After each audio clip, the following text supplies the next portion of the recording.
अहो काकू, हे काय तुम्हाला वाचता येत नाही? इथे वाचण्याचा काय संबंध? बाई माणसाने इकडे जायचं.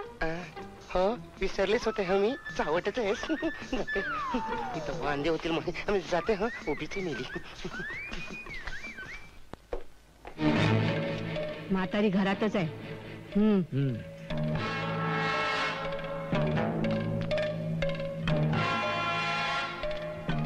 एक काके, मी आलोय.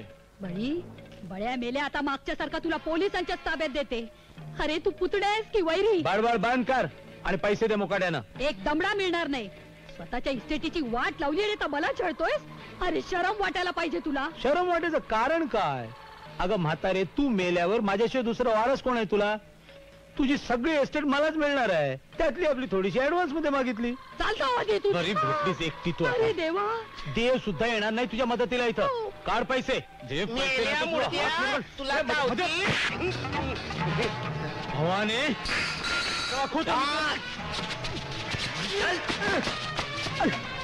चालता हो.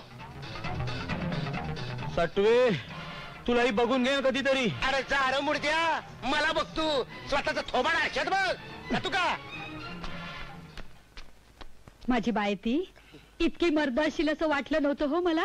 मावशी, कोण होता होतो? माझा पुतण्या रे. मेल्यानं स्वतःच्या नावाची इस्टेट उधळून टाकली. त्याचा आणि माझा आता काही एक संबंध नाहीये, पण पैशासाठी सतत मला असा छळत असतो. आज तू होतीस म्हणून मी वाचले. तुम्ही काळजी करू नका लीला मावशी. परत येऊ दे तर खरं मुंडी मुरगळून ठेवते कोंबडी सारखी. तुम्हाला सांगते, लहानपणी मी कोल्हापूरला असताना मुलांच्या बरोबर कुस्त्या खेळायची, बैठका मारायची. हो पेलवान वहिनी, चला. भाऊजी तुम्ही पण येते. हा ए इंगळ्या, ए इंगळ्या, अरे काय चाललंय काय? किती धूळ साठली आहे? साफ नाही करायची काय? साफ कर. आता मॅडम तुला आणि मला एकदम साफ करतील. तर फडका घेताल तोपर्यंत मी धरतो डबे. आता काय खैर नाही. केबिन पर्यंत आवाज पोचला असेल बहुतेक. म्हणे मॅडमने बोलवलेलं. वाटलंच मला. मॅडमच्या हातात काय रे? छिडी एका चाबूक आहे. ते तुम्हाला आतमध्ये गेल्यावर समजेल. काय नाही मॅडम, तो इंगळे फडका मारत होता. मी त्याला पावडरच्या डब्याच्या मागे फडका मारायला सांगितला. मी पावडरचे सगळे डबे उचलून धरले होते. धडाम करून खाली पडले. फारसं नुकसान झालेलं नाही. हा, आता थोडीशी पावडर खाली साडली, पण तोंडाला लावली. काय म्हणायचे ते मला नीट सांगाल का एकदा? पावडरचे डबे पडले एवढंच कळलं मला. अहो पावडरचे डबे ते पडायचेच. ते तेवढं धाप लागण्याचं काय कारण आहे? हो खरं, धाप लागण्यासारखं काय कारण आहे? आता पावडरचे डबे ते पडायचे हे माझ्या लक्षातच नाही आलं. तसं पाहिलं तर पुष्कळ गोष्टी तुमच्या लक्षातच येत नाहीत. हो तसं होतं एखाद्या वेळेला. तुमचे डोळे तरी चांगले आहेत ना? चांगले म्हणजे काय, एकदम उत्तमच आहेत. म्हणजे लांबचं सुद्धा मला एकदम स्वच्छ दिसतं. म्हणजे जवळचं दिसत नाही. आता लांबचं दिसतं म्हणजे जवळचं दिसणारच नाही का? ते जाऊ द्या, बसा. हो थँक्यू. काय तुम्हाला लिंबाचं लोणचं आवडतं की नाही? लिंबाचं लोणचं?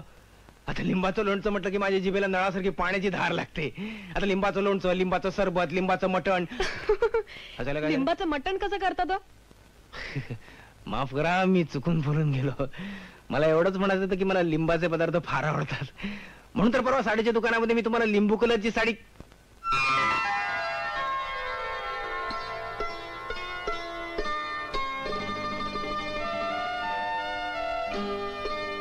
मॅडम, तुम्ही काय सुरेख दिसता हो. खरंच तुम्ही आरशात बघा काय सुंदर दिसता हो तुम्ही. नशीब, तरी बरंच लवकर लक्षात आलं तुमच्या.